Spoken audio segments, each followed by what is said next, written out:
These neighborhoods shaped American cities for decades, yet most people have never heard of them. Streetcar suburbs dominated development within American cities from about 1890 to 1930, creating walkable, mixed-use communities that modern urban planners desperately try to recreate today. You've probably walked through one without realizing it.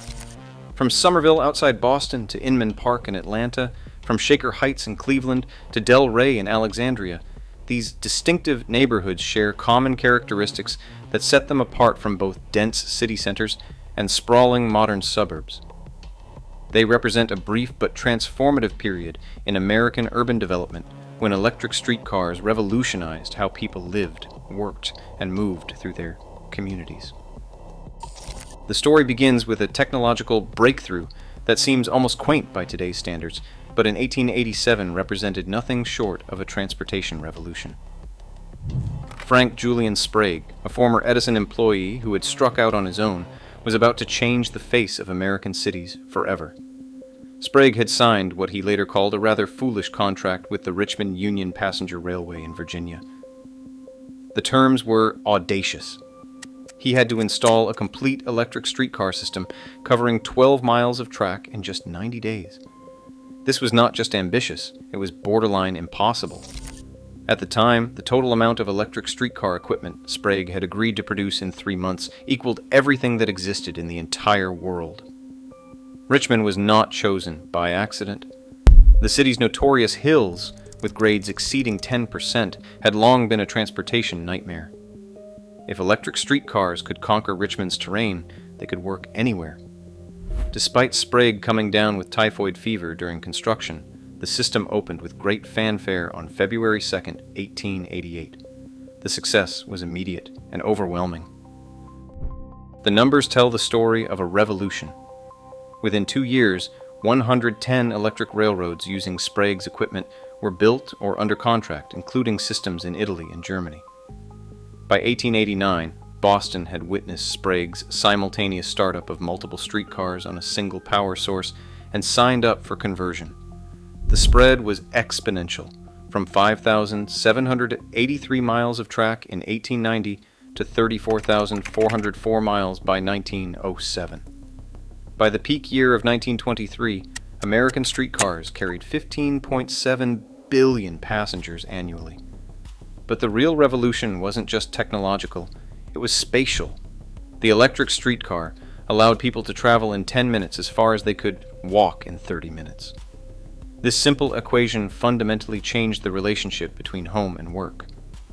In 1850, the average worker lived within 0.6 of a mile of their job. Streetcars shattered that constraint, opening up vast new areas for residential development. The transformation was most visible in the layout of these new communities. Unlike railroad suburbs, which developed in isolated nodes around train stations, streetcar suburbs formed continuous corridors along the streetcar lines. Because streetcars made frequent stops spaced at short intervals, developers could build homes within a 5 to 10 minute walk of transportation.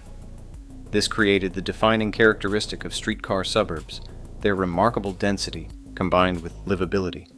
Consider the mathematics of a typical streetcar suburb layout.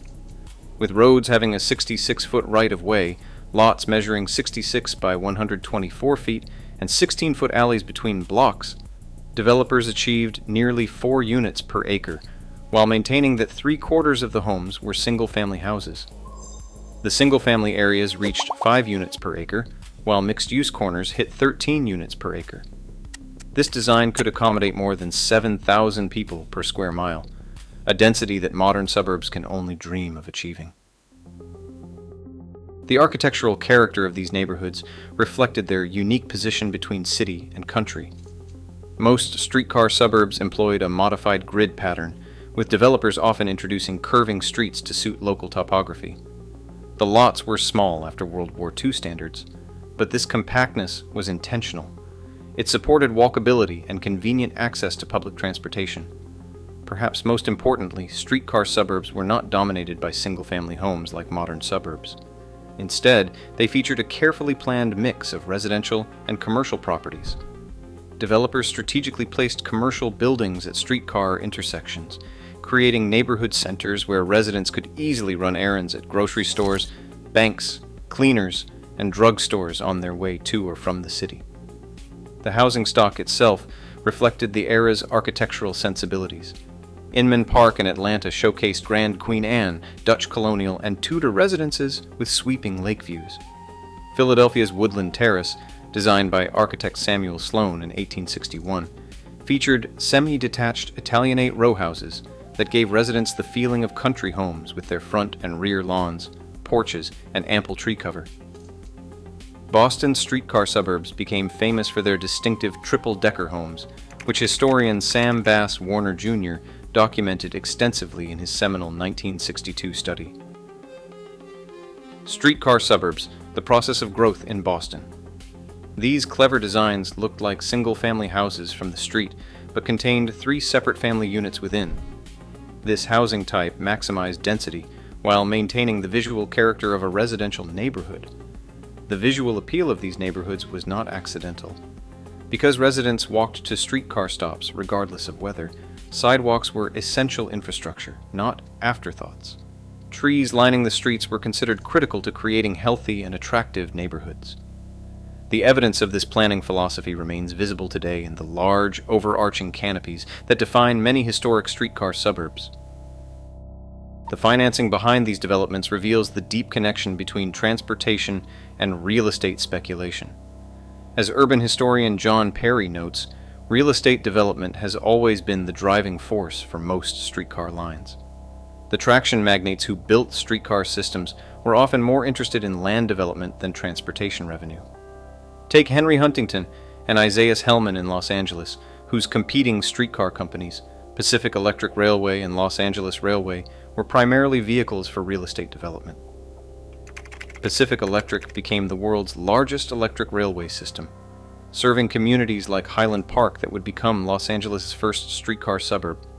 In Philadelphia, investors Peter A.B. Widener and William Elkins consolidated streetcar franchises through their Philadelphia Traction Company, running new lines along paths that would increase the value of their property holdings. The business model was elegant in its simplicity. Local governments granted streetcar companies monopolies in exchange for holding fares at 5 cents, a price that remained constant for decades. This fare structure made streetcar transportation accessible to middle-class workers, while the companies recouped their investments through increased property values along their lines. The Van Swearingen brothers in Cleveland perfected this model when they developed Shaker Village starting in 1904.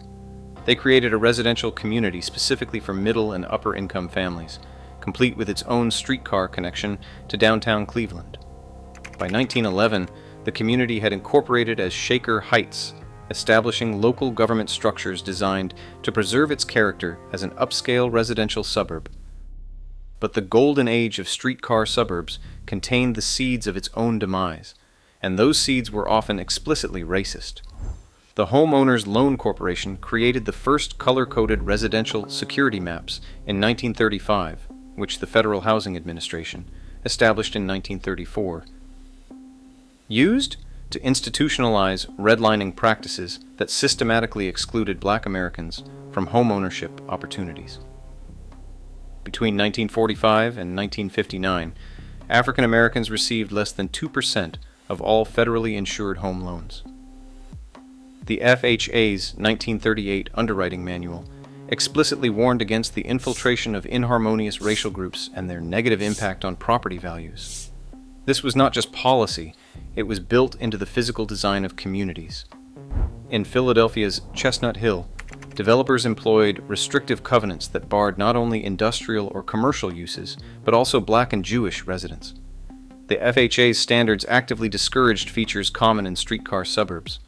Small lots, narrow streets, semi-detached housing, lack of off-street parking, and mixed-use development were all viewed negatively in underwriting reports. This meant that streetcar suburbs were frequently redlined, cutting off access to federal mortgage insurance that was fueling suburban development elsewhere.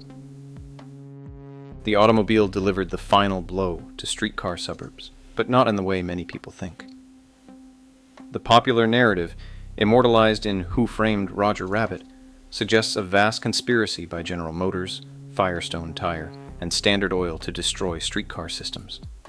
While it is true that by 1949 more than 100 electric transit systems had been replaced with General Motors buses in 45 cities, and that a Chicago federal jury convicted General Motors of criminal conspiracy that same year, the reality is more complex. National City Lines, the General Motors-backed holding company, only affected about 10% of American transit systems, and many were already failing before the buyouts occurred. By the time National City Lines started buying streetcar systems in 1938, most operators were already facing dire financial circumstances. Streetcar ridership had peaked in 1923 and was declining as roads became clogged with private automobiles. The 5-cent fare that had made streetcars accessible also made them financially unsustainable, as inflation eroded their revenue base. As Stephen Smith explains, eager to receive guarantees on their large upfront investments, streetcar operators agreed to contract provisions that held fares constant at 5 cents and required that rail line owners maintain the pavement around their tracks. This regulatory framework made streetcar companies sitting ducks for automobile competition. Without streetcar service and lacking adequate space and infrastructure for private automobiles, many streetcar suburbs were considered obsolete by mid-century planners. They became frequent targets of urban renewal programs led by figures like Robert Moses that demolished entire neighborhoods in the name of modernization. The irony is that today's urban planners and developers desperately try to recreate what streetcar suburbs achieved naturally.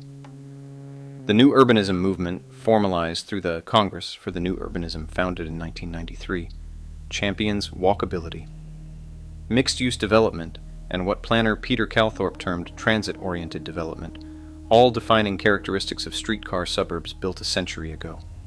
Cities like Portland, Seattle, and Washington, D.C. have launched new streetcar systems, while San Francisco and New Orleans have restored and expanded their existing ones.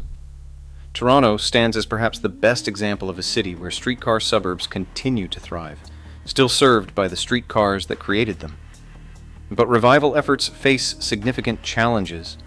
Lots left empty during initial development, or where original houses have been demolished, are often too narrow for modern zoning regulations. This makes infill development difficult, even in well-preserved streetcar neighborhoods. The gentrification of former streetcar suburbs presents another complex challenge. Del Rey in Alexandria, Virginia, exemplifies this trend. After decades of disinvestment, the neighborhood has gentrified over the past 2 to 3 decades as young professionals discovered its walkable character and reasonable housing prices. Today, it is one of the Washington region's most desirable neighborhoods, particularly for young families. Des Moines is taking a different approach to streetcar suburb revival. The city has designated 4 special investment districts, including historic streetcar neighborhoods, for targeted revitalization efforts. Grant programs for residential and business improvements are designed to enhance these areas while preserving their historical character. The architectural lessons of streetcar suburbs extend beyond nostalgia. These neighborhoods demonstrate the effectiveness of what architect Daniel Parolek coined as the missing middle of housing, townhouses, duplexes, and small multifamily buildings with 2 to 12 units. This housing diversity creates more affordable options while maintaining neighborhood character. Modern developers studying streetcar suburbs are rediscovering principles that seem revolutionary today, but were common sense a century ago. The integration of commercial and residential uses reduces car dependency. Small lots and narrow streets create intimate, walkable environments. Tree-lined sidewalks provide both environmental benefits and aesthetic appeal. The street layout principles of streetcar suburbs offer particular insights for contemporary planning. The modified grid pattern balances efficiency with flexibility, allowing development to respond to local topography while maintaining connectivity. The inclusion of alleys provides service access without compromising street-facing facades, a design element that modern suburbs largely abandoned to their detriment. Perhaps most importantly, streetcar suburbs demonstrate that density does not require sacrificing quality of life. By carefully balancing public and private space, integrating transportation with land use, and creating genuine neighborhood centers, these communities achieved population densities that supported both economic vitality and residential character. The rise and fall of streetcar suburbs, represents more than just a chapter in transportation history. It illustrates how technological change, government policy, and racial dynamics combined to shape the American landscape. The streetcar era created communities that were balanced, blending urban amenities with suburban character in a way modern development patterns have struggled to replicate. As American cities grapple with housing affordability, climate change, and traffic congestion, the lessons of streetcar suburbs become increasingly relevant. These neighborhoods show that walkable, transit-oriented communities can house significant populations without sacrificing livability or architectural character. The challenge for contemporary planners and developers is adapting these century-old insights to modern realities while avoiding the exclusionary practices that limited their benefits to white, middle-class residents. Done right, the revival of streetcar suburb principles could help create more equitable and sustainable communities for the next century. The next time you walk through a neighborhood with tree-lined streets, mixed-use corners, and modest-sized lots, look for the clues. Check for subtle differences in architecture that suggest organic growth over time. Notice how commercial buildings cluster at major intersections. Pay attention to the rhythm of the streetscape and the walkable distances between destinations. You might just be standing in one of America's original streetcar suburbs, a testament to an era when transportation and community development worked in harmony, creating neighborhoods that remain desirable more than a century after the last streetcar rolled down their tree-lined streets.